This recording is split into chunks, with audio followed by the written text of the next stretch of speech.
देवाच्या वचनात असं लिहिण्यात आले की इस्रायल मिस्र देशातून निघाला, याकोबाचे घराणे परकी भाषा बोलणाऱ्या लोकांतून निघाले, तेव्हा यहुदा त्याचे पवित्र स्थान झाला, इस्रायल त्याचे राष्ट्र झाला. ते पाहून समुद्र मळाला यार्देन मागे हटले, पर्वतांनी मेंढ्यासारखा, टेकड्यांनी कोकऱ्यासारख्या उड्या मारिल्या. हे समुद्रा, तुला काय झाले म्हणून तू पळतोस? हे यार्देने, तुला काय झाले म्हणून तू मागे हटतेस? हो पर्वतांनो, तुम्हाला काय झाले म्हणून तुम्ही मेंढ्यांसारख्या उड्या मारता? हो टेकड्यांनो, तुम्हाला काय झाले म्हणून तुम्ही कोकऱ्यासारख्या उड्या मारता? आगे पृथ्वी, तू प्रभू समोर, याकोबाच्या देवासमोर थराथरा काप. तू खडक पालटून पाण्याचे तळे करतो, गाळेचा खडक पालटून पाण्याचा झरा करतो. आजच्या मन्नाचा जो विषय आमचा आहे तो म्हणजे देवाने इस्रायलाची गुलामगिरीतून सुटका केली. जेव्हा आम्ही स्तोत्र 114 वाचतो, या ठिकाणी आजचा जो विषय आहे तो म्हणजे परमेश्वराने इस्रायल लोकांस गुलामगिरीतून काय केली? त्यांची सुटका केली. जेव्हा आम्ही स्तोत्र 114 आणि त्याचं पहिलं वचन वाचतो, या वचनामध्ये असं लिहिण्यात आलं की इस्रायल मिस्र देशातून निघाला, याकोबाचे घराणे परकी भाषा बोलणाऱ्या लोकांतून निघाले. आम्ही बघतो की स्तोत्र 113 ते 118 एकूण 6 स्तोत्र हे हल्लेल समूहामध्ये येणारे स्तोत्र आहे. आणि हल्लेलचा मूळ शब्द आम्ही बघितला. मूळ शब्द तो आहे हलाल. हलालाचा अर्थ आहे स्तुती करणं, प्रशंसा करणं, गौरव करणं आणि देवाची महिमा करणं. आणि आम्ही बघतो की हलाल पासून हल्लेल, त्याच्यानंतर हालेलू आणि हालेलुया म्हणजे परमेश्वराचे स्तवन करा, हे शब्द त्या शब्दातून बाहेर पडलेले किंवा आलेले आहेत. आणि असं म्हटलेलं आहे की हे जे स्तोत्र आहे, एकूण 6 स्तोत्र देवाची महिमा, देवाची स्तुती, देवाची प्रशंसा, देवाचं गौरव करण्याचे स्तोत्र. असं म्हटलेलं की यहुदी जे लोक आहे किंवा यहुदी किंवा इस्रायलची प्रजा आहे, आम्ही बघतो की लंडन सण असो, पेंटेकॉस्टचा सण असो, मटवाचा सण असो, त्याच्यानंतर आम्ही बघतो की यहुदी जितके सण आहे, आम्ही बघतो की चंद्रा, असं म्हटलं की अमावास्याचा समय असो, की त्याचे सण आहे यहुदी, त्याच्यामध्ये यहुदी लोक स्तोत्र 113 ते 118 स्तोत्र गात असतात. आणि आम्ही बघतो की स्तोत्र 114 मध्ये जर आम्ही बघितलं, असं पूर्ण स्तोत्र वाचलं, तर ह्याच्यामध्ये आम्ही बघतो की विशेष करून परमेश्वराने इस्रायल लोकांना लाल समुद्राच्या पलीकडे नेलं, लाल समुद्राला दुभावलं, त्याच्यातून कोरड्या जमिनीवरून इस्रायल संपूर्ण प्रजा असं म्हटलं की समुद्राच्या पलीकडे गेली.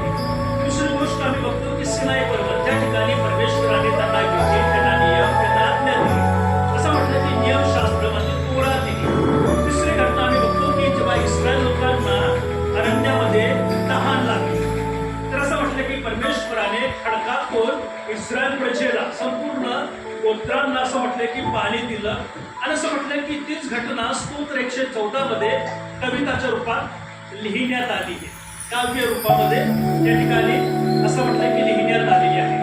आणि असं म्हटलं की जर आम्ही ह्यांची ऐतिहासिक पार्श्वभूमी बघतो, ऐतिहासिक पार्श्वभूमी जेव्हा बघतो, असं म्हटलं की ह्याचा लेखक, ह्या स्तोत्राचं लेखक दावीद म्हटलेला आहे. पण काही यहुदी रब्बी सांगतात की ज्याने हे स्तोत्र लिहिलं त्यांचं नाव त्यांना किंवा आम्हाला सुद्धा या स्तोत्रामध्ये दिलेलं नाही. पण काही यहुदी रब्बी मानतात किंवा यहुदी लोक मानतात की हे स्तोत्र दावीदाने लिहिलं आहे. आणि काही मानतात की यांचा लेखक कोण आहे त्यांना माहीत नाही. म्हणून आम्ही बघतो की या ठिकाणी निर्गम, असं म्हटलं की मिस्रातून इस्रायल लोकांना परमेश्वराने सोडवलं, त्याचं स्मरण करते. स्तोत्र 114, परमेश्वराने इस्रायल लोकांना मिस्राच्या गुलामगिरीतून सोडवलं आणि त्यांना बाहेर काढलं, त्याची आठवणीचं स्तोत्र आहे. आणि असं म्हटलंय की हे देवाच्या मुक्तीचं स्तोत्र आहे. म्हणजे परमेश्वराने इस्रायल प्रजेला असं म्हटलेलं की 400 वर्षानंतर सोडवलं आणि बाहेर काढलं. म्हणून आम्ही बघतो की स्तोत्र 114चा जे मुख्य मुद्दे आहे, ते मुद्दे आम्हाला असं म्हटलंय की निर्गमनाची आठवण, म्हणजे परमेश्वराने इस्रायल लोकांना सोडवली, त्याचं स्मरण करण्याची किंवा आठवण करण्याचा समय. त्याच्यानंतर असं म्हटलं की गुलामगिरीतून परमेश्वराने इस्रायल लोकांची सुटका केली. परमेश्वराने जे करार किंवा जे विधी इस्रायल लोकांसाठी केली, त्याची पूर्तता या स्तोत्रांच्या माध्यमातून केलेली आहे. म्हणून आम्ही जेव्हा स्तोत्र 114 त्याचं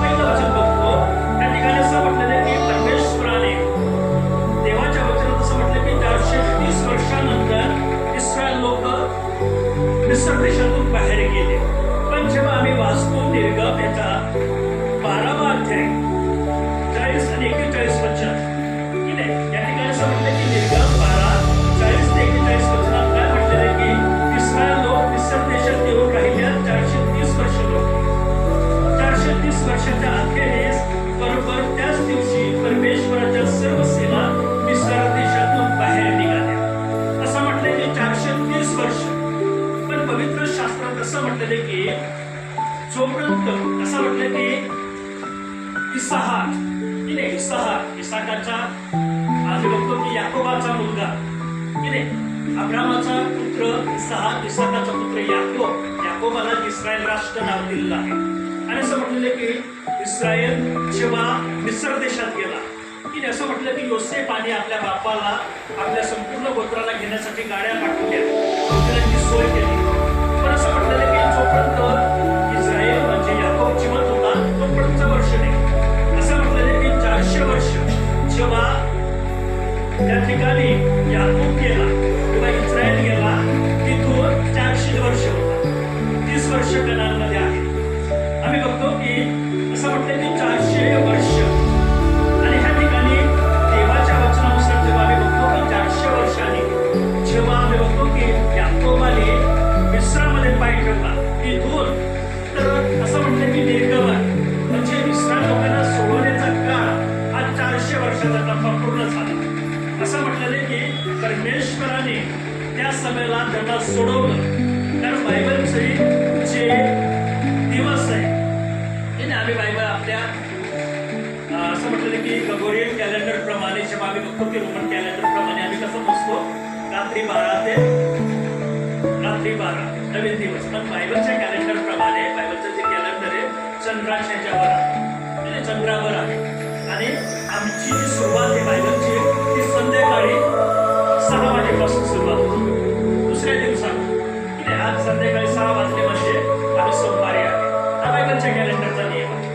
आणि असं म्हटलं की त्या समयाला जसं याकोबाने पाय ठेवला तो समय आणि इस्रायल लोकांना इस्रायल राष्ट्राला सोडवण्याचा समय 400 वर्षानंतर देवाने इस्रायल लोकांना इस्रायलतून बाहेर काढले. म्हणून आम्ही बघतो की असं म्हटलं की परमेश्वराने मोशेच्या माध्यमातून इस्रायल लोकांना काय केलं, मिस्र देशातून बाहेर काढलं.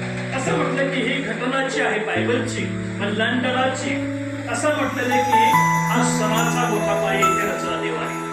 प्रथम सण इस्रायलच्या यहुदी इतिहासातला सर्वात मोठा सण, हा पहिला सण त्या ठिकाणी देवाने मिस्रामध्ये या सणाचा पाया रोखला.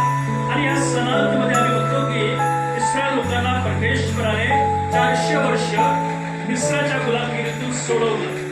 पण आम्ही बघतो की या ठिकाणी जर आम्ही बघितलं तसं म्हटलेलं की मिस्र देशातून निघाल्यासाठी इब्राणी भाषेमध्ये असं म्हटलं की बेतचेन हा एक शब्द आला, बेतचेन. आणि आम्ही बघतो की बेतचेनचा अर्थ आहे असं म्हटलेलं की बाहेर पडणे. बेतचेन जो एक शब्द आहे त्याचा अर्थ आहे बाहेर निघणे, पण त्याचा जो मूळ रूप आहे, मूळ शब्द आहे तो म्हणजे येस्ता. येस्ताचा अर्थ काय आहे, बाहेर जाणे. आम्ही बघतो की बेतचेनचा अर्थ आहे बाहेर पडणे, पण येस्ताचा जो अर्थ आहे तो म्हणजे बाहेर जाणे. आणि बघतो की त्याच्यामध्ये 3 इब्राणी अल्फाबेट आहे, योद म्हणजे हात, स्तादे म्हणजे धार्मिक किंवा न्याय, आणि आलेफ म्हणजे सामर्थ्यवान देव किंवा एकत्व. मग आम्ही बघतो की येस्ताचा आध्यात्मिक अर्थ काय की परमेश्वराने आपल्या सामर्थ्याने इस्रायल लोकांना बंधनातून मुक्त केलं, आपल्या सामर्थ्याने, आपल्या अधिकाराने.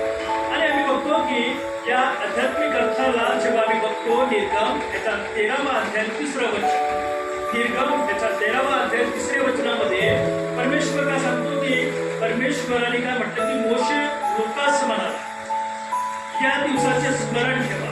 कोणतं स्मरण, की वल्लांडनाचा सण ज्याचा पाया इस्रायलमध्ये असं म्हटलं की संध्याकाळी 3 ते 6चा जो समय जो कोकरा कापला गेला, त्या कोकऱ्याचं रक्त दारांच्या फटीला आणि पायांना लावण्यात आलं, त्याचं स्मरण करा.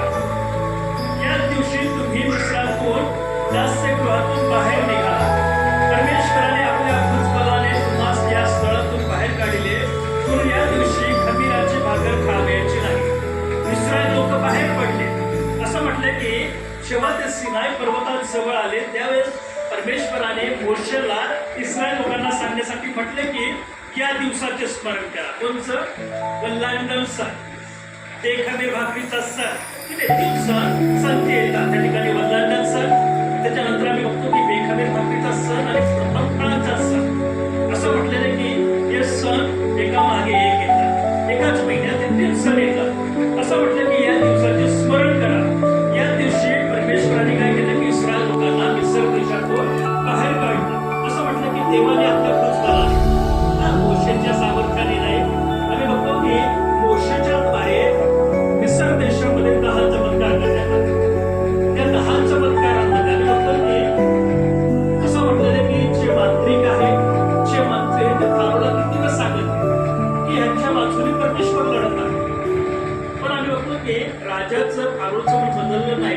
शेवटली पिढा प्रत्येक घरातून प्रथम नर, मग तो पुरुष असो, असं म्हटलं की तो प्राण्याचा नर असो, पक्ष्यांचा नर असो, असं म्हटलं की रात्री सर्व ठिकाणी संपूर्ण मिसर देशात, जसा आमचा भारत देश, भारतामध्ये किती राज्य आम्हाला माहित नाही. जसं आमच्या महाराष्ट्रात 36 जिल्हे आहेत. फक्त महाराष्ट्राचे 36 जिल्हे, त्याचे किती खेडेपाडे आणि प्रत्येक परिवारात एक मृत्यू होईल, त्याचा प्राणी, त्याचा पक्षी, त्याचं जनावर, त्याचा मेला, तर हटू नका कोणी तुमच्या घरी. संपूर्ण मिसर देशामध्ये असं म्हटलं की 10व्या पिढीने मृत्यू पावले आणि त्यावेळेस असं म्हटलं की 430 वर्षे पूर्ण झाली इस्रायलला आणि परमेश्वराने त्यांना तिथून काय केलं. मग आम्ही बघतो की ती घटना असं म्हटलं की परमेश्वर सांगतो स्मरण करा, आठवण करा आणि आम्हाला प्रभू भजनामध्ये स्मरण करावं. तर आम्ही नंतर घेतो, आठवण करत नाही, स्मरण करत नाही आणि त्याचा आशीर्वाद आम्हाला भेटत नाही. आम्ही जे घेतो अयोग्य रीतीने त्याचा शाप आम्ही आमच्या जीवनात आमच्या येणाऱ्या पिढीला केले. पुण्या ठिकाणी इस्रायलला आठवण दिली की स्मरण कर, या समयामध्ये याच वेळेला परमेश्वराने त्याचा हात, त्याचा चमत्कार, सामर्थ्य दाखवून तुम्हाला काय केलं, मिसर देशातून सोडवलं. याचं स्मरण कर. पण असं म्हटलेलं की परमेश्वराने आपल्या भुजबलाने या स्थळातून बाहेर काढले, पण त्या दिवशी खमीराची भाकर खावायची नाही. खमीर पापाचं दर्शक, पाप असं म्हटलेलं की खमीर पापाचं दर्शक आहे. म्हणून असं म्हटलं की इस्रायल लोक शेवी भाकरी बनवतात तेव्हा असं म्हटलेलं की शेवी, की नाही, जसं आम्ही बघतो की पाव मध्ये जे पाव बनवतात त्याच्यात खमीर टाकते फक्त पाप तसं मनुष्याला प्रभवतो. म्हणून असं म्हटलं की इस्रायल लोकांना या सणात तुम्हाला खमीर खायचं आहे. बेखमीर असं म्हटलं की तुम्ही बिलकुल त्याच्यामध्ये खमीर टाकता कामा नाही. म्हणून आम्ही देवाचं वचन जर वाचलं उत्पत्ती त्याचा 15वा अध्याय 13 आणि 14 वचनामध्ये, उत्पत्ती त्याचा 15वा अध्याय 13 आणि 14 वचन जर वाचलं, या वचनात परमेश्वर अब्रामासाठी काय म्हणतो की परमेश्वर अब्रामास म्हणाला, हे निश्चय जाण की तुझे संतान स्वतःचा नव्हे अशा देशात उतरी होऊन राहील, पण त्यातल्या लोकांचे नाश करील आणि ते लोक 400 वर्ष त्याला जळतील. आम्ही निर्गमामध्ये वाचतो तर 430 वर्ष आहे. पण या ठिकाणी उत्पत्ती 15वा अध्याय 13-14 मध्ये असं म्हटलं की परमेश्वराने भविष्यवाणी केली की इस्रायल लोक मिसर देशात जाईल. असं म्हटलं की त्यांच्या गुलामगिरीत जाईल. परमेश्वराने मिसर देशाला सोडून दुसऱ्या देशामध्ये इस्रायल लोकांना पाठवलं. तर त्याचं कारण पवित्र शास्त्रात किंवा यहुदी रब्बे सांगतात की इस्रायल लोकांना वाढण्यासाठी ते स्थळ उत्तम होतं. आणि असं म्हटलं की ते स्थळ उत्तम होतं ज्या ठिकाणी त्यांची कत्तल होणार नाही. कारण ते बायबलचा इतिहास आम्ही बघतो की प्रवेश ख्रिस्त मृत्यू पावला. असं म्हटलं की येशू ख्रिस्ताचं पुनरुत्थान झालं, स्वर्गात गेलं, शिष्यांना आज्ञा दिली, शिष्यांनी मंडळींचं रोपण केलं. पण 70 AD इस्रायलचं पवित्र खून काढण्यात आलं. एका रात्री 6 लाख यहुद्यांची कत्तल करण्यात आली. आणि असं म्हटलं की इस्रायलला त्या भूमीतून हाकलून देण्यात आलं. 1900 वर्ष इस्रायल राष्ट्रामध्ये पाऊस पडला. शिक्षा दिली देवाने. प्रवेश ख्रिस्ताचा नाकार केला, येशू ख्रिस्ताला मध्यस्थावर केलं, येशूचं पुनरुत्थान झालं तरी विश्वास ठेवला नाही. असं म्हटलं की जे मंदिर आहे, पवित्र मंदिर पाडण्यात आलं आणि आम्ही बघतो की ती शिक्षा त्यांना भेटली. पण पवित्र शास्त्र आम्हाला या ठिकाणी असं म्हटलं की अब्रामाविषयी परमेश्वराने सांगितलं की तुझे संतान त्या ठिकाणी राहील. जसं आम्ही बघतो की जेव्हा इस्रायल लोकांना त्यांच्या यरुशलेम मधून किंवा इस्रायल राष्ट्रातून काढलं, सर्व जगात पाहिजे, सर्व जगाने इस्रायल राष्ट्राला त्रास दिला, त्यांची कत्तल केली, त्यांचा खून केला, त्यांना छळलं. फक्त एकच देश आहे त्याच्यामध्ये त्याचं नाव आहे भारत. भारतामध्ये इस्रायल लोकांना कधीच त्रास दिला नाही, त्यांना संमेलित केलं. म्हणून आमचा भारताने इस्रायलचा कधीच छळ केला. सर्व जगात तिथे बांधले, सर्वांनी त्यांची चेष्टा केली, त्यांचा छळ केला, त्यांना मारलं, त्यांची निखालस हत्या केली, पण भारताने केली नाही. आणि आम्ही बघतो की त्या ठिकाणी कसा मिसर देश होता. परमेश्वराला माहित आहे, परमेश्वराला त्याच्या लोकांचं भविष्य माहित होतं. असं म्हटलं की त्यांना मिस्रातच ठेवलं आणि मिस्रामध्ये एक मोठं राष्ट्र बनवलं आणि 400 वर्षानंतर त्यांनी तिथून सोडवलं. त्याची भविष्यवाणी असं म्हटलं की अब्रामाला केली परमेश्वराने. अब्रामाला मुलगा नव्हता, पण परमेश्वराने भविष्यवाणी केली की तुझं तुझे लेकरं, तुझं राष्ट्र, तुझा समुदाय मिसर देशात जाईल आणि 400 वर्ष काय राहील, गुलामगिरीत राहील. आणि जर आम्ही 14वं वचन वाचतो, मग ज्या राष्ट्राचे दास्य ते करतील त्याचे मी पारिपत्य करत, त्यानंतर ते बहुधन घेऊन तेथून निघतील. असं म्हटलं की त्या राष्ट्राला मी शिक्षा करेन. जसं आम्ही बघतो की 10 पुढांद्वारे मिस्राला परमेश्वरांनी शासन केलं. मिसर देशाला फक्त तेवढंच नगराला नाही, मिसर देशाला देवाने शासन केलं. आणि आम्ही बघतो की त्यांचं पारिपत्य केलं आणि इस्रायल लोक बहुत धन किंवा सोनं घेऊन बाहेर निघाले. त्यांच्या शिबिराकडून जे मागितलं ते देऊन दिलं त्यांना. त्यांनी बघितलं की आमचा परमेश्वर यांच्या बाजूने युद्ध करत आहे, यांच्या बाजूने आम्हाला त्रास देते, आजार आणते. म्हणून असं म्हटलं की इस्रायल लोकांनी जे मागितलं ते सर्व त्यांना दिलं. आणि आम्ही बघतो की सर्व धन घेऊन ते काय निघाले, बाहेर निघाले. म्हणून जेव्हा आम्ही बघतो की या ठिकाणी असं म्हटलं की परमेश्वराने अब्राहमासंगती करार केला, परमेश्वर करार केला. आणि असं म्हटलं की 400 वर्ष इस्रायल मिसर देशाच्या गुलामगिरीत राहिले. आणि त्या गुलामगिरीतून बरोबर परमेश्वराने करार केल्यानुसार इस्रायल लोकांना कुठे काढलं, मिसर देशाच्या बाहेर काढलं.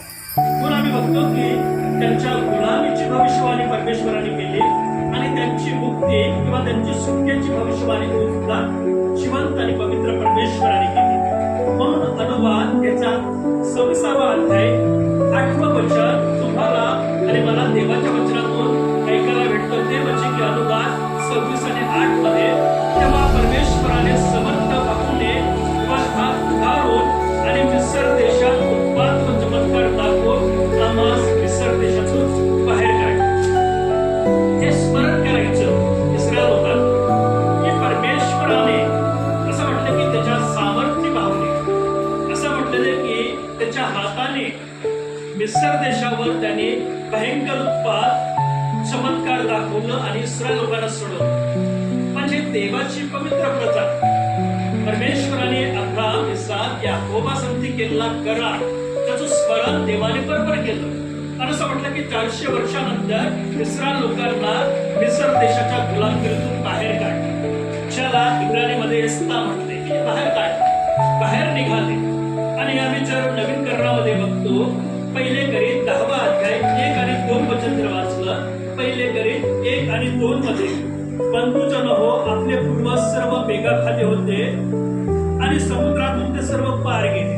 ठीक आहे, परमेश्वरचं वचन प्रसिद्ध होऊन करीतकराच्या मंडळीला सांगतो, अविश्वासातून तुम्ही आणि मी जसं अविश्वासातून आमची पुढे त्यांनी आमच्या पिढीने प्रवेशला तारणारा प्रभूवर स्वीकार केला, आमच्या पिढीने. आणि इस्रायलने, आज आम्ही आध्यात्मिक इस्रायल आहे, त्याचं कारण की आम्ही येशूला तारणारा प्रभू म्हणून किंवा परमेश्वर म्हणून स्वीकार केला, म्हणून आम्ही आध्यात्मिक इस्रायल आहे. या ठिकाणी पहिले करीत 10वा अध्याय पहिल्या वचनामध्ये परमेश्वर सांगतो की असं म्हटलेलं की इस्रायलच्या वरती मेघस्तंभ होता आणि खाली समुद्र होता विभागलेला. त्याच्यातून इस्रायल प्रजा काय केली, त्याच्यातून पार गेली. आणि प्रसिद्ध पौल मंडळीला लिहिलेल्या पत्रामध्ये किंवा तुम्हाला मला सांगतो की आमचे पूर्वज मेघाखाली होते, किंवा आम्ही बघतो की मेघस्तंभ वरती होता त्याच्यावरती. आणि आम्ही बघतो की खाली समुद्राला परमेश्वराने दुभागलं आणि त्याच्यातून संपूर्ण इस्रायल प्रजा बाहेर निघाली. आणि असं म्हटलेलं की याविषयी तुम्ही अजाण असावे अशी माझी इच्छा नाही. ठीक आहे, आम्ही अजाण असावे, आम्हाला माहित पाहिजे, लोकांनाच माहित नाही. इस्रायल लोकांना परमेश्वरांनी कसं सुटका केली. अनुवाद 26:8 मध्ये असं म्हटलं की सामर्थ्य बहुते, असं म्हटलं की उगारलेल्या हाताने चमत्कार चिन्ह भयंकर उत्पात घडवले आणि तिथून काढलं. मग तुम्हाला मला प्रेषित करून सांगतो की आम्ही जाणले पाहिजे, ही गोष्ट आमच्या स्मरणात असली पाहिजे. जर परमेश्वराने त्यांना काढलं तर तुम्हाला किंवा आमच्या पूर्वजांना काढलं नाही. आमच्या पूर्वजांना काढलं म्हणून तुम्ही आणि मी इथे बसले.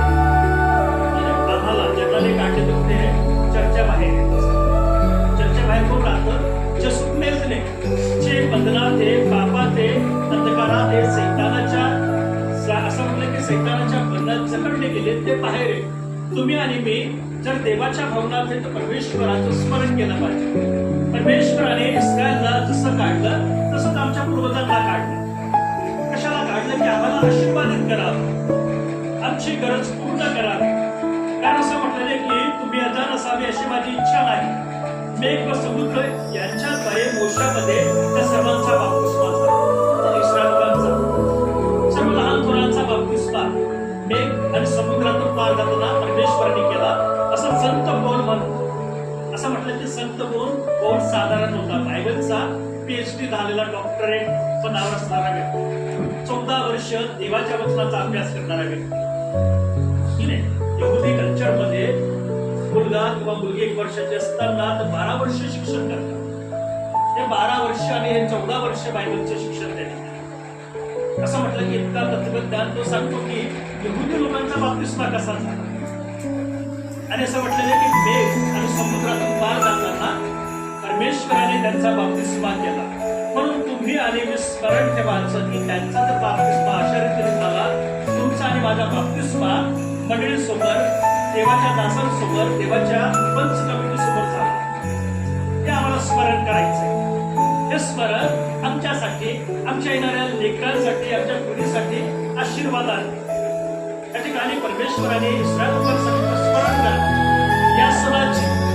आणि क्रिसमसाला तर वेगळे दाखवले ख्रिस्ती समुदायामध्ये सर्व जाती, ख्रिस्ती समुदाय आणि सण म्हणजे खायचं प्यायचं मजा करायची. इथे असं म्हटलं की स्मरण करा आम्हाला देवाने कसं सोडवलं, आमची सुटका कशी केली, आज आमचं पूर्वज कशामध्ये की आमच्या आपल्याला बघितलं, आज मी पापात आहे, दुःखात आहे, निराशेत आहे, वाईट जीवन जगत आहे, त्यांच्यापेक्षा आमचं जीवन कसं आहे, परमेश्वर आम्हाला कसं सांभाळत आहे. आमच्या आईवडिलांनी, आमच्या पूर्वजांनी त्यांनी स्वीकार केलं, त्यांच्यामुळे आज आम्ही ज्या ठिकाणी आहे त्या ठिकाणी सुख आहे, शांती आहे, आरोग्य आहे आणि आमच्या प्रार्थनेचं उत्तर देणारा जिवंत आणि पवित्र परमेश्वर आमच्या सोबत आहे, आमच्या परिवारात आहे, आमच्या लेकरांचं, आमच्या कुटुंबांचं तो संरक्षण किंवा सांभाळ करणारा परमेश्वर आहे. म्हणून आम्ही बघतो की ह्या ठिकाणी निर्गम हा जो विषय आहे, निर्गमाचं पुस्तक किंवा इस्रायल लोकांची इस्रायलातून सुटका करणं, असं म्हटलं की तुमच्या आणि माझ्या ख्रिस्ती जीवनाचं विश्वासाचं प्रतिरूप आहे. तर ख्रिस्ती जीवन किंवा ख्रिस्ती परिवारांचं काही प्रतिरूप आहे. तुम्हाला मला परमेश्वराने जगातील वासना, जगातील लोक, जगातील प्रलोभन, आमचे जे पूर्वज बघितले किंवा आमच्या आत्मजन बघितले, जे अनेक प्रकारच्या पिढीमध्ये मृत्यू पावले, संकटामध्ये मृत्यू पावले, निराशामध्ये मृत्यू पावले, ज्यांना जिवंत आणि पवित्र देवाची ओळख नव्हती, पण तुम्हाला मला दिली. आम्ही त्या परमेश्वराचं गौरव, महिमा, सन्मान केला पाहिजे. म्हणून आम्ही बघतो की जे स्तोत्र 113 ते 118 हे 6 स्तोत्र यहुदी लोक सणामध्ये गातात. जे मी सण आहे त्यांचे, त्या सणाचे देवाचं स्मरण करतात आणि असं म्हटलं की देवाची महिमा करतात, देवाची स्तुती करतात, गीत गातात, नाचतात, सर्व क्रिया करतात. सर्वात मोठे सण कसं शब्बात आहे, कसा रविवारचा दिवस आहे, तसंच जितके सण आहे तुमच्या माझ्यासाठी स्मरण करण्याचं, आठवण करण्याचं, देवाचं गौरव करण्याचं आहे, हे समय परमेश्वराने केलेलं आहे. म्हणून जेव्हा आम्ही तालमूद संदर्भ बघतो किंवा तालयोगी साहित्य बघतो, त्या साहित्यामध्ये जर आम्ही बघितलं की पेसाकी म्हणून जे पुस्तक आहे, स्तोत्र हे शब्द पेसाकी 117 118 मध्ये पहिलं जे शिक्षण आहे, या शिक्षण मध्ये असं म्हटलं की निर्गम हा यहुदी इतिहासातील सर्वोच्च कारणाचा प्रसंग मानला जातो. इस्रायल लोकांची मिस्र देशातून सुटका, असं म्हटलं की यहुदी कल्चरमध्ये, यहुदी संस्कृतीमध्ये तारणाचा सर्वात मोठा विषय. असं म्हटलं की ज्या गुलामगिरीतून परमेश्वराने इस्रायल लोकांना सोडवलं, म्हणून पेसाकी तालमूद मध्ये जे लिहिलं आहे की तारणाचा विषय सर्वात मोठं तारण यहुद्यांचं. म्हणून जे सण आहे यहुद्यांचे ते साधारण नाही. असं म्हटलं की जगात त्यांच्यासारखे देवाची आराधना करणारे, देवाची स्तुती करणारे कोणीच नाही. आम्ही इथेच विसरतो की नाही. सहजासहजी आम्ही सर्व नवीन घरामध्ये येशूचा जन्म, येशूचा मृत्यू, येशूचा पुनरुत्थान, त्याच्या पलीकडे सणच नाही. ख्रिस्ती मंडळांमध्ये पण असं म्हटलं की तालमूदमध्ये इस्रायल लोकांसाठी सर्वात मोठा हा प्रसंग आहे, तारणाचा, उद्धाराचा, आनंदाचा, देवाचं गौरव करण्याचा. मित्रांस 114 अध्याय आहे. त्या अध्यायामध्ये सांगते की इस्रायल बाहेर पडला म्हणजे भौगोलिक सुटका. इस्रायल लोकांना परमेश्वराने सोडवलं की की भौगोलिक सुटका नाही की त्यांना त्या गुलामगिरीतून सोडलं. भौगोलिक नाही पण आध्यात्मिक सुद्धा सुटका त्यांनी केली. आध्यात्मिक सुटका की नाही, गुलामगिरीतून सुटले. देवाने त्यांना एक देश दिला ज्याला आम्ही इस्रायल सांगतो. त्या राष्ट्रामध्ये त्यांना बसवलं. पण असं म्हटलं की दुसरी गोष्ट की आध्यात्मिक स्वातंत्र्य असं म्हटलेलं की स्वतःच्या इच्छेप्रमाणे चालू. 15 ऑगस्ट 1947 काय झालं, आम्ही गुलामगिरीतून मुक्त झालो. आज आम्ही आमच्या इच्छेप्रमाणे जागा विकत घेऊ शकतो, घर बांधू शकतो, सर्व करू शकतो. ह्याला स्वातंत्र्य म्हणते. आमच्या इच्छेने तर इलेक्ट घर बांधत आहे आणि जाऊन माझे सागर नाही इथे नाही बांधायचं, करल काय ते स्वातंत्र्य. इंग्रजाच्या गुलामगिरीतून परमेश्वराने आम्हाला असं स्वातंत्र्य दिलं की आम्ही देवाची निवड करू शकतो किंवा नाही करू शकतो. पण देवाची इच्छा आहे की आम्ही त्याच्याच मार्गाने चालावं, त्याच्याच वचनाने चालावं, त्याची इच्छा पूर्ण करावी. म्हणून असं म्हटलं की इतिहास मध्ये असं म्हटलं की इस्रायलला भौगोलिक गुलामगिरीतून नाही आध्यात्मिक सुटका केली. परमेश्वराने तुमची आणि माझी आध्यात्मिक सुटका केली. जगातील राष्ट्रात, जगातील लोक, जगातील बरोबर, जगातील सर्व प्रकारच्या वाईट कृत्यापासून सावध. आम्हाला या ठिकाणी आत्मिक सुख आहे की आम्ही आध्यात्मिक आणि भौगोलिक दोन्ही रीतीने परमेश्वर आहे तसं इस्रायलला गुलामगिरीतून काढलं. तुम्हाला मला त्या परंपरेतून ज्या ठिकाणी वाईट आहे कृत्य, मारामारी, भानगडी त्यातून काढून आम्हाला देवाने प्रभू नावात स्वातंत्र्यामध्ये आणलं, मंडळीमध्ये बसवलं त्याची उपासना करण्यासाठी. म्हणून आम्ही बघतो की मध्ये असं म्हटलं की मध्ये रब्बी इस्माईल जो आहे त्याने काय म्हटलं की निर्गम हा देवाच्या कर्णनिष्ठ प्रेमाचा पुरावा मानला जातो. रब्बी इस्माईल का म्हणतो की निर्गम म्हणजे सुटका होणं. देवाच्या लोकांना परमेश्वराने मिस्रातून सोडवलं. त्याचं मुख्य कारण काय की परमेश्वराने आपला इस्रायल दाखवण्यासाठी जो करार केला. त्या कराराचं स्मरण म्हणजे परमेश्वर ज्यांना निवडतो, ज्यांना बोलवतो त्याच्यावर प्रेम करतो. तुम्हाला मला बोलवलं तर आमच्यावर किती प्रेम करतो. इस्रायलवर प्रेम करतो, पण तुमच्यावर आणि माझ्यावर प्रेम करतो. त्याचं कारण प्रभू येशू ख्रिस्त, ज्याच्यावर तुमच्या माझ्या पूर्वजांनी आधी विश्वास ठेवला. त्याच्यामुळे परमेश्वर तुम्हाला आणि मला माझ्यावर प्रेम करतो. असं म्हटलं की जो करार करतो त्या करारानुसार तुम्हाला, तुमच्या परिवाराला, तुमच्या लेकरांना तो जिवंत परमेश्वर कधीच सोडत नाही. आम्ही सोडतो पण परमेश्वर कधीच सोडत नाही. म्हणून आम्ही बघतो की यहुदी रब्बी ते राशी असं म्हटलं की ह्या राशीविषयी जो राशी सगळ्यात जबरदस्त, सगळ्यात चांगल्या बायबलचं ट्रान्सलेशन असं म्हटलं की व्याख्या या व्यक्तीने केली. तो व्यक्ती का सांगतो हा रब्बी, राशी काय सांगतात की परकी भाषा किंवा असं म्हटलं की मूर्तीपूजक आणि इस्रायलच्या करणापासून दूर असलेल्या राष्ट्रापासून सुरू होते. इस्रायल देशामध्ये जे मित्र होते ते त्यांचे देव देवता होते. बायबल प्रमाणे पेरू होता, मटक म्हणून देव होता, यार्दन नदी देव होते, आरो देव होता, ते त्यांचे देव होते आणि त्यांच्यावरच परमेश्वराने शासन केले. म्हणून इस्रायल लोकांना माहित होतं की ह्यांचा देव कार्य करतो. त्याचं कारण आमच्या देवाला शिक्षा करणारा देव तो आहे. म्हणून आम्ही बघतो की या ठिकाणी राशी काय सांगतो की परमेश्वराने परकी भाषा बोलणारे, असं म्हटलेलं की मूर्ती पूजा करणारे, आणि असं म्हटलेलं की देवाच्या करारापासून दूर असलेल्या राष्ट्रापासून इस्रायल लोकांना सोडवलं, त्यांचं संरक्षण केलं, त्यांचा सांभाळ केला. म्हणून आम्ही बघतो की त्या ठिकाणी निर्गमन तुमच्यासाठी माझ्यासाठी आशीर्वादाचा विषय आहे. मग आम्ही बघतो की तारगुम म्हणून जे पुस्तक आहे तालमूदमध्ये त्याचा 114वा अध्याय आहे. असं म्हटलं की 114वा अध्यायामध्ये परमेश्वर सांगतो की देवाने आपल्या लोकांना वेगळे करून स्वतःच्या सेवेसाठी निवडलं. इस्रायल लोकांना कशाला निवडलं? सेवा करण्यासाठी, देवाची भक्ती, देवाची आराधना करण्यास. असं म्हटलेलं की सिनाई पर्वतावर विधी नियम आज्ञा दिले.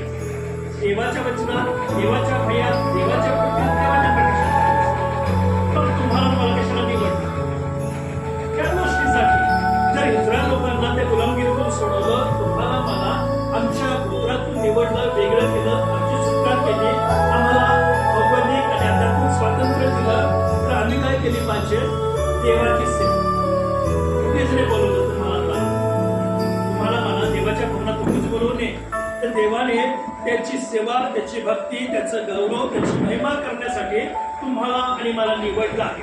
म्हणून जेव्हा आम्ही नवीन करारामध्ये बघतो, पहिले करीत 5वा अध्याय 7वं वचन, पहिले करीत 5वा अध्याय 7वं वचन, या वचनामध्ये प्रसिद्ध कणकराच्या मंडळीला का म्हणतो, तर जुने खमे काढून टाक. जुने खमे, जुना स्वभाव, जुने विचार, जुने कल्पना काय करा, काढून टाका. यासाठी की तुम्ही जसे बेखमीर लोक आहात तसे तुम्ही नवा गोळा व्हा. बेखमीर लोक, अशा लोकांना तुम्ही या सणात खायचं आणि पापाचं प्रतीक आहे. आणि कणकराच्या मंडळीला प्रसिद्ध तुम्हाला मला काय सांगतो की आमच्यात ते तुम्ही वाईट गोष्टी, वाईट विचार, वाईट प्रवृत्ती काय करा, काढून टाका. असं म्हटलं की नवीन गोळा, म्हणजे तसं इस्रायल लोकांना मिस्रातून सोडवलं, बाहेर काढलं. असं म्हटलं की एक नवीन प्रजा, एक नवीन राष्ट्र, करार केलेला लोक, ज्यांना विधी, नियम, आज्ञा दिली. असं म्हटलं की ते लोक, तुम्ही आणि मी किंवा देवाच्या मंडळ्या, त्यांच्यासाठी करार सुद्धा केलेला आहे की नाही. हा करार जो तुम्हाला मला शब्दाच्या, त्याच्या पवित्र वचनाच्या माध्यमातून दिला आहे. आणि परमेश्वर सांगतो की आम्ही नित्य रोज नवीन व्हावं. आमच्यातील मीपणा, आमच्यातील अहमपणा, आमच्यातील निकीपणा, स्वार्थीपणा, क्रोध, गडबड, सर्व वाईट विचार काढून रोज आम्ही नवीन झाले पाहिजे. कारण असं म्हटलं की कारण आपला वल्लंघनाचा यज्ञ पशु जो ख्रिस्त त्याचे अर्पण झाले. तसं इस्रायल लोकांसाठी सुटकेचं प्रतीक होतं निर्दोष बोकडा, त्याचं रक्त. तसं तुमच्यासाठी, माझ्यासाठी निर्गमन आहे प्रवेशचं रक्त, जे वधस्तंभावर 2000 वर्षापूर्वी सांडलं. ते तुमच्या माझ्या सुटकेचं प्रतीक आहे. आणि ते प्रतीक आम्ही आमच्या जीवनामध्ये पाहिलं पाहिजे. त्या प्रतीकाचा सन्मान केला पाहिजे. त्या व्यक्तीचा, म्हणजे आमचा उद्धार करता प्रवेश ख्रिस्ताचा आम्ही सन्मान केलाच पाहिजे, त्याचं गौरव केलंच पाहिजे. म्हणून आम्ही बघतो की नवीन करार त्याच्यामध्ये कलीसिया करारपत्र 1 अध्याय 13वं वचन, कलीसिया 1:13 काय म्हणते की त्याने, म्हणजे प्रवेश ख्रिस्ताने आपल्याला अंधाराच्या सत्तेतून काढून आपल्या प्रिय पुत्राच्या राज्यात आणून सोडले. परमेश्वराने प्रवेश ख्रिस्ताद्वारे तुमची माझी सुटका केली. आमचे जे पूर्वज बघितलं, आमच्या आजबीन आपलं कसे अविश्वासी, पापामध्ये आहे, व्यसनात आहे, अनेक प्रकारच्या वाईट गुलामगिरीमध्ये आहे. पण देवाने प्रवेशच्या नावात आमच्या पूर्वजांमध्ये ज्यांची निवड केली त्यांना आणलं, म्हणून आज आम्ही सुखी, आनंदी आहोत. आणि या ठिकाणी आम्ही बघतो की कलीसियाच्या मंडळीला प्रेषित पौल सांगतो की देवाच्या राज्यात, म्हणजे देवाचं राज्य हे देवाची मंडळी या मंडळीत आहे. तर परमेश्वर तुम्हाला आशीर्वादित करतो, तुम्हाला सांभाळतो, तुमचं संरक्षण करतो. म्हणून आम्ही बघतो की या संपूर्ण एका वचनाचं माध्यम जर आम्ही बघितलं की पहिलं वचन, या वचनात असं म्हटलं की देव आपल्या लोकांचा आक्रोश ऐकतो आणि योग्य वेळी मुक्त करतो. जे मंडळीत आहे त्यांच्याविषयी बायबल सांगतो. मंडळीच्या बाहेरच्या लोकांविषयी पवित्र शास्त्र आणि स्तोत्राची 14:1 मध्ये बघितलं की परमेश्वराने मिस्रातून इस्रायल लोकांची सुटका केली.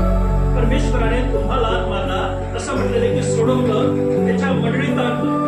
या मंडळीतील लोकांसाठी पहिलं वचन आम्ही वाचलं, त्या वचनाचा सारांश काय म्हणतो की परमेश्वर आपल्या लोकांचा आक्रोश ऐकतो आणि योग्य वेळी मुक्त करतो. देवाचे लोक आज जगामध्ये आक्रोश करतात. आज त्यांना असे शांत रीतीने आराधना करू देत नाही, त्यांचा अत्याचार होते. पण असं म्हटलेलं की जसं इस्रायल लोक 400 वर्ष असं म्हटलेलं की विसरून गेले, खात होते, पीत होते, जेव्हा राजाचे झाला काय केलं, आक्रोश करत. आज मी आमच्या भारतामध्ये आक्रोश करते, संपूर्ण जनता, संपूर्ण प्रजा. त्या ठिकाणी परमेश्वराचं वचन सांगतो की जेव्हा देवाची मंडळी, देवाचे लोक आक्रोश करतात, तुमचे लोक जे मंडळी घेतात ते मंडळीच्या बाहेरच्या लोकांचं नाही सांगत. अनेक विश्वासी बाहेरच आहे, त्यांच्याविषयी बायबलने सांगत जे मंडळीत येतात, मंडळीत बसतात. असं म्हटलं की त्या लोकांचा आक्रोश परमेश्वर ऐकतो आणि त्यांची सुटका करतो. इस्रायल लोक मिस्र देशात आक्रोश करत होते, ओरडत होते आणि परमेश्वराने मोशेला पाठवलं. तसं परमेश्वर तुमच्या जीवनात, तुमच्या परिवारामध्ये त्याचे निवडलेले लोक पाठवतो आणि तुम्हाला त्या बंधनातून मुक्त करतो. दुसरी गोष्ट आम्ही बघतो ती म्हणजे की निर्गम ही केवळ ऐतिहासिक घटना नाही. निर्गम पवित्र बायबल मध्ये जे घडलं ते इतिहासामध्ये घडलेलं आहे. घडलेला आहे. म्हणून असं म्हटलेलं आहे की निर्गम ही केवळ ऐतिहासिक घटना नसून तारणाचे सार्वकालिक प्रतीक आहे. तारणाचं प्रतीक. जसं तुम्ही आणि मी सुद्धा ऐतिहासिक मध्ये आमच्या आई वडिलांनी किंवा आमच्या पूर्वजांनी येशूचा स्वीकार केला, त्या इतिहासामध्ये घडलं आहे. म्हणून आम्ही बघतो की तुम्ही आणि मी तारणाचं प्रतीक आहे. आमच्या पूर्वजांमुळे, आमच्या आप्तजनांमुळे कोणीतरी ख्रिस्ताचा स्वीकार केला म्हणून आम्ही इथे आहे. हे तारणाचं प्रतीक आहे. तुम्ही आणि मी, आमच्या पूर्वजांनी स्वीकार केला म्हणून तुम्ही आणि मी प्रतीक आहे. जसं इस्रायल लोकांना परमेश्वराने वचनाद्वारे सोडवलं, आमच्या पूर्वजांकडे कोणीतरी गेले, त्यांना घरातून काढून या ठिकाणी आणले, त्याचं प्रतीक तुम्ही आणि मी आहे. तिसरी गोष्ट आम्ही बघतो या वचनाच्या माध्यमाचा सारांश करून की परमेश्वर आपल्या लोकांना जगाच्या बंधनातून काढून पवित्र जीवनाकरता वेगळे करतो. इस्रायल लोकांना देवाची भक्ती, देवाची आराधना, देवाचं गौरव करण्यासाठी वेगळं केलं. त्यांच्याद्वारे सर्व राष्ट्रांनी बघावे की त्यांचा परमेश्वर सर्वसमर्थ आहे. तर तुम्हाला आणि मला परमेश्वराने जगातील वासना, जगातील बंधनातून काय केलं? वेगळे केलं. कशाला केलं? की आम्ही असं म्हटलेलं की पवित्र जीवन जगावं. कोणासाठी जीवन जगावं? जिवंत आणि पवित्र परमेश्वरासाठी. आणि चौथा सारांश आम्ही बघतो की करार, विश्वास आणि आज्ञापालन यामुळे देवाच्या मुक्तीचा अनुभव प्राप्त होतो. म्हणजे परमेश्वर कोणाची प्रार्थना आहे, परमेश्वर कोणाच्या जीवनात चमत्कार करतो. या ठिकाणी काय म्हटलेले की असं म्हटलं की करार, की नाही, देवाचं वचन ऐकणारे, देवाच्या वचनाप्रमाणे चालणारे, देवाच्या वचनावर विश्वास ठेवणारे, देवाच्या वचनानुसार आज्ञा पालन करणाऱ्यांविषयी असं म्हटलेले की परमेश्वर त्यांना असं म्हटलेले की बंधनातून मुक्त करणे. कोणचे आधार असो, कोणती समस्या असो, कोणचे रोग असो, त्याच लोकांना मुक्त करतो जे देवाच्या करणाप्रमाणे चालतात, जे त्याच्या नावावर विश्वास ठेवतात आणि त्याचा आज्ञा पालन करतात. त्याच लोकांना परमेश्वर सोडवतो, दुसऱ्यांना सोडवत नाही. पण मी तुम्हाला म्हटलं की देवाच्या वचनात जे लिहिलं ते सत्य आहे. या सत्याच्या पलीकडे जर तुम्ही गेलं तर सैतान सगळ्यांना आंधळ करून गेले. आणि म्हणून आम्ही बघतो की स्तोत्र 114 मध्ये आम्ही बघितलं की परमेश्वराने इस्रायल मिस्र देशातून निघाला, याकोबाचे घराणे परकी भाषा बोलणाऱ्या लोकांतून निघाला. परमेश्वराने जसं त्यांची सुटका केली तशीच तुमची आणि माझी सुटका केली आहे. इस्रायल लोकांना आज्ञा दिली की स्मरण करा, या दिवसाचं, या सणाचं स्मरण करा. तुम्हाला मला सुद्धा स्मरण करायचे.